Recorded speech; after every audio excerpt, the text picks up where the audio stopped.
Bonjour, aujourd'hui 20 milles sous les mers de Jules Verne, chapitre 8. Mobilis in mobile. Cet enlèvement, si brutalement exécuté, s'était accompli avec la rapidité de l'éclair. Mes compagnons et moi, nous n'avions pas eu le temps de nous reconnaître. Je ne sais ce qu'ils éprouvèrent en se sentant introduits dans cette prison flottante. Mais pour mon compte, un rapide frisson me glaça l'épiderme. À qui avions-nous affaire ? Sans doute à quelques pirates d'une nouvelle espèce qui exploitaient la mer à leur façon. À peine les 3 panneaux fut-il refermé sur moi qu'une obscurité profonde m'enveloppa. Mes yeux, imprégnés de la lumière extérieure, ne purent rien percevoir. Je sentis mes pieds nus se cramponner aux échelons d'une échelle de fer. Ned Land et Conseil, vigoureusement saisis, me suivaient. Au bas de l'échelle, une porte s'ouvrit et se referma immédiatement sur nous avec un retentissement sonore. Nous étions seuls. Où ? Je ne pouvais le dire, à peine l'imaginer. Tout était noir, mais d'un noir si absolu qu'après quelques minutes, mes yeux n'avaient encore pu saisir une de ces lueurs indéterminées qui flottent dans les plus profondes nuits. Cependant, Ned Land, furieux de ses façons de procéder, donnait un libre cours à son indignation. « 1000 diables !» s'écriait-il. « Voilà des gens qui en remontreraient aux Calédoniens pour l'hospitalité. Il ne leur manque plus que d'être anthropophages. Je n'en serais pas surpris, mais je déclare que l'on ne me mangera pas sans que je proteste. » « Calmez-vous, ami Ned, calmez-vous, répondit tranquillement Conseil. Ne vous emportez pas avant l'heure, nous ne sommes pas encore dans la rôtissoire. Dans la rôtissoire, non, riposta le Canadien, mais dans le four, à coup sûr. Il y fait assez noir. Heureusement, mon Bowie knife ne m'a pas quitté, et j'y vois toujours assez clair pour m'en servir. Le premier de ces bandits qui met la main sur moi... Ne vous irritez pas, Ned, dis-je alors au harponneur, et ne nous compromettez point par d'inutiles violences. Qui sait si on ne nous écoute pas ? Tâchons plutôt de savoir où nous sommes. Je marchais en tâtonnant. Après 5 pas, je rencontrai une muraille de fer, faite de tôle boulonnée. Puis me retournant, je heurtai une table de bois, près de laquelle étaient rangés plusieurs escabeaux. Le plancher de cette prison se dissimulait sous une épaisse natte de formium qui assourdissait le bruit des pas. Les murs nus ne révélaient aucune trace de porte ni de fenêtre. Conseil, faisant un tour en sens inverse, me rejoignit, et nous revînmes au milieu de cette cabine, qui devait avoir 20 pieds de long sur 10 pieds de large. Quant à sa hauteur, Ned Land, malgré sa grande taille, ne put la mesurer. Une demi-heure s'était déjà écoulée sans que la situation se fût modifiée, quand, d'une extrême obscurité, nos yeux passèrent subitement à la plus violente lumière. Notre prison s'éclaira soudain, c'est-à-dire qu'elle s'emplit d'une matière lumineuse tellement vive que je ne pus d'abord en supporter l'éclat. À sa blancheur, à son intensité, je reconnus cet éclairage électrique qui produisait autour du bateau sous-marin comme un magnifique phénomène de phosphorescence.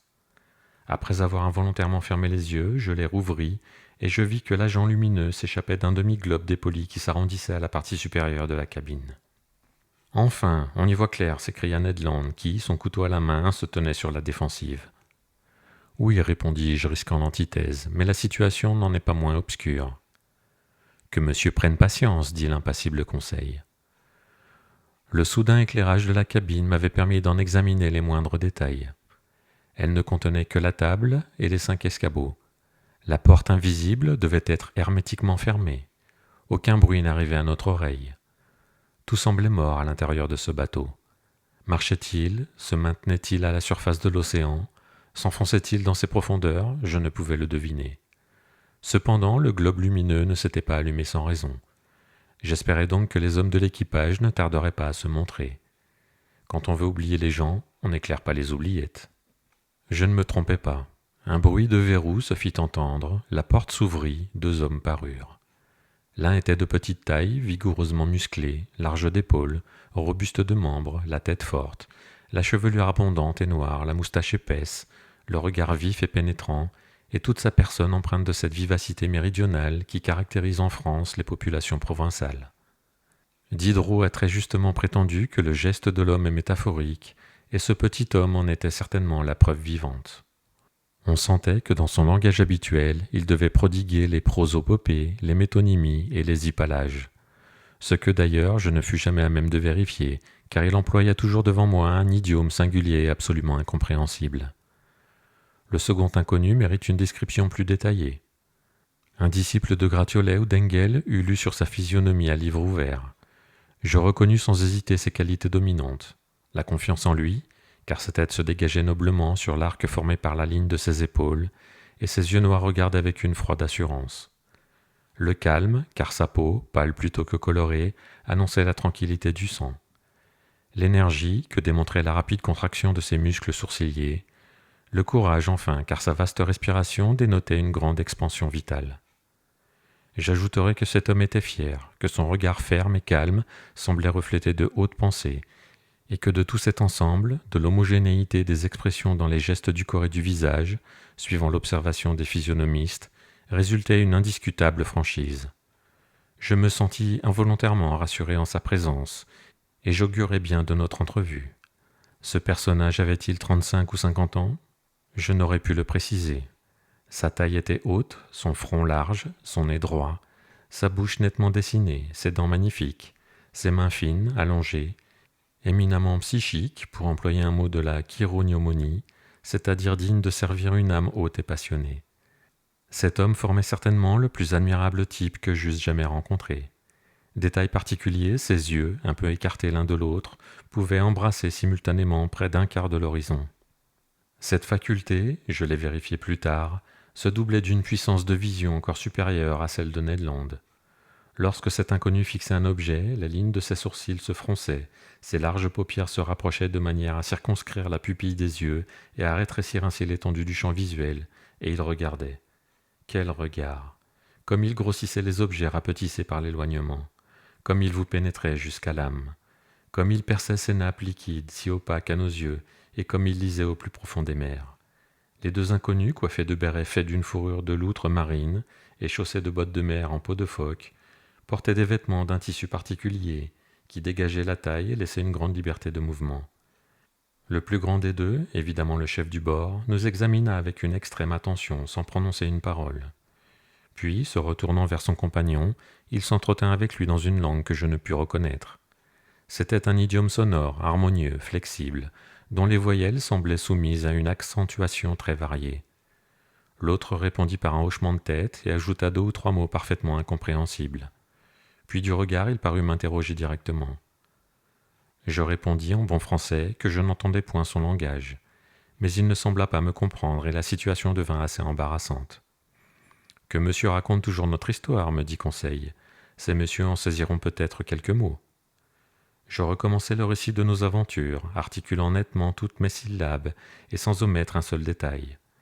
Je déclinai nos noms et qualités, puis je présentai dans les formes le professeur Aronnax, son domestique Conseil, et maître Ned Land, le harponneur. L'homme aux yeux doux et calmes m'écouta tranquillement, poliment même, et avec une attention remarquable. Mais rien dans sa physionomie m'indiqua qu'il eût compris mon histoire. Quand j'eus fini, il ne prononça pas un seul mot. Restait encore la ressource de parler anglais. Peut-être se ferait-on entendre dans cette langue qui est à peu près universelle. Je la connaissais, ainsi que la langue allemande, d'une manière suffisante pour la lire couramment, mais non pour la parler correctement. Or ici, il fallait surtout se faire comprendre. « Allons, à votre tour, dis-je au harponneur. À vous, maître Land, tirez de votre sac le meilleur anglais qu'ait jamais parlé un anglo-saxon, et tâchez d'être plus heureux que moi. » Ned ne se fit pas prier, recommença mon récit que je compris à peu près. Le fond fut le même, mais la forme différa. Le Canadien, emporté par son caractère, y mit beaucoup d'animation. Il se plaignit violemment d'être emprisonné au mépris du droit des gens, demanda en vertu de quelle loi on le retenait ainsi, invoqua l'habeas corpus, menaça de poursuivre ceux qui le séquestraient indûment, se démena, gesticula, cria, et finalement il fit comprendre par un geste expressif que nous mourions de faim. Ce qui était parfaitement vrai, mais nous l'avions à peu près oublié. À sa grande stupéfaction, le harponneur ne parut pas avoir été plus intelligible que moi.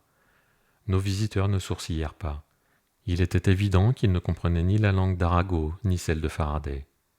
Fort embarrassé, après avoir épuisé vainement nos ressources philologiques, je ne savais plus quel parti prendre, quand Conseil me dit « Si monsieur m'y autorise, je raconterai la chose en allemand. »« Comment? Tu sais l'allemand » m'écriai-je. Comme un flamand, n'en déplaise à monsieur. Cela me plaît, au contraire. Va, mon garçon. Et Conseil, de sa voix tranquille, raconta pour la 3e fois les diverses péripéties de notre histoire. Mais malgré les élégantes tournures et la belle accentuation du narrateur, la langue allemande n'eut aucun succès. Enfin, poussé à bout, je rassemblai tout ce qui me restait de mes premières études, et j'entrepris de narrer nos aventures en latin. Cicéron se fut bouché les oreilles et m'eut renvoyé à la cuisine, mais cependant je parvins à m'en tirer. Même résultat négatif. Cette dernière tentative définitivement avortée, les deux inconnus échangèrent quelques mots dans leur incompréhensible langage et se retirèrent, sans même nous avoir adressé un de ces gestes rassurants qui ont cours dans tous les pays du monde. La porte se referma. « C'est une infamie !» s'écria Ned Land, qui éclata pour la 20e fois. « Comment ? On leur parle français, anglais, allemand, latin, à ces coquins-là, et il n'en est pas un qui ait la civilité de répondre. » « Calmez-vous, Ned, dis-je au bouillant harponneur, la colère ne mènerait à rien. »« Mais savez-vous, monsieur le professeur, reprit notre irascible compagnon, que l'on mourrait parfaitement de faim dans cette cage de fer ?»« Bah, fit Conseil avec de la philosophie, on peut encore tenir longtemps. »« Mes amis, dis-je, il ne faut pas désespérer. Nous nous sommes trouvés dans de plus mauvaises passes. Faites-moi donc le plaisir d'attendre pour vous former une opinion sur le commandement et l'équipage de ce bateau. »« Mon opinion est toute faite, riposta Ned Land, ce sont des coquins. »« Bon, et de quel pays ? » ?»« Du pays des coquins. »« Mon brave Ned, ce pays-là n'est pas encore suffisamment indiqué sur la map monde, et j'avoue que la nationalité de ces deux inconnus est difficile à déterminer. Ni anglais, ni français, ni allemand, voilà tout ce qu'on peut affirmer. Cependant, je serais tenté d'admettre que ce commandant et son second sont nés sous de basses latitudes. Il y a du méridional en eux. Mais sont-ils espagnols, turcs, arabes ou indiens ? C'est ce que leur type physique ne me permet pas de décider. Quant à leur langage, il est absolument incompréhensible. Voilà le désagrément de ne pas savoir toutes les langues, répondit Conseil, ou le désavantage de ne pas avoir une langue unique. Ce qui ne servirait à rien, répondit Ned Land. Ne voyez-vous pas que ces gens-là ont un langage à eux, un langage inventé pour désespérer les braves gens qui demandent à dîner ? Mais dans tous les pays de la terre, ouvrir la bouche, remuer les mâchoires, happer des dents et des lèvres, est-ce que cela ne se comprend pas de reste ? Est-ce que cela ne veut pas dire, à Québec comme au Pomotou, à Paris comme aux Antipodes, j'ai faim, donnez-moi à manger ? Oh, fit Conseil, il y a des natures si inintelligentes. Comme il disait ces mots, la porte s'ouvrit, un steward entra. Il nous apportait des vêtements, vestes et culottes de mer, faites d'une étoffe dont je ne reconnus pas la nature. Je me hâtais de les revêtir, et mes compagnons m'imitèrent. Pendant ce temps, le steward muet, sourd peut-être, avait disposé la table et placé 3 couverts. « Voilà quelque chose de sérieux, dit Conseil, et cela s'annonce bien. »« Bah, répondit le rancunier harponneur, que diable voulez-vous qu'on mange ici ? Du foie de tortue, du filet de requin, du beefsteak de chien de mer ?»« Nous verrons bien, dit Conseil. » Les plats, recouverts de leur cloche d'argent, furent symétriquement posés sur la nappe, et nous prîmes place à table.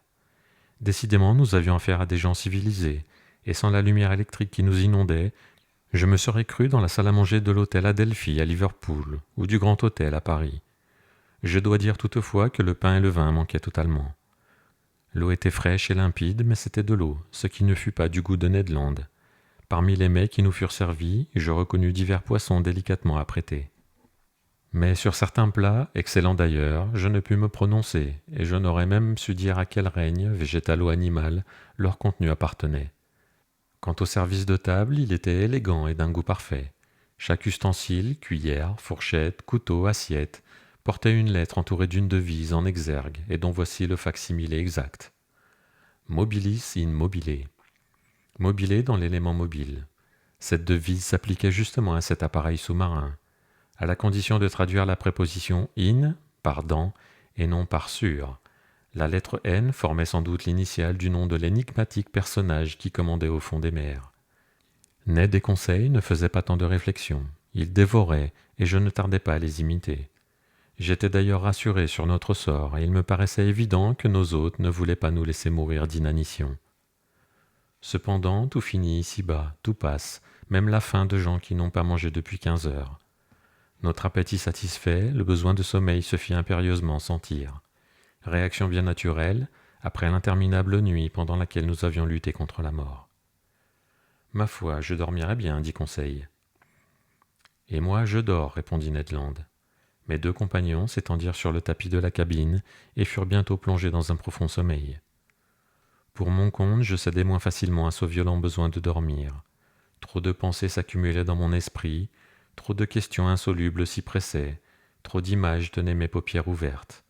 Où étions-nous ? Quelle étrange puissance nous emportait ?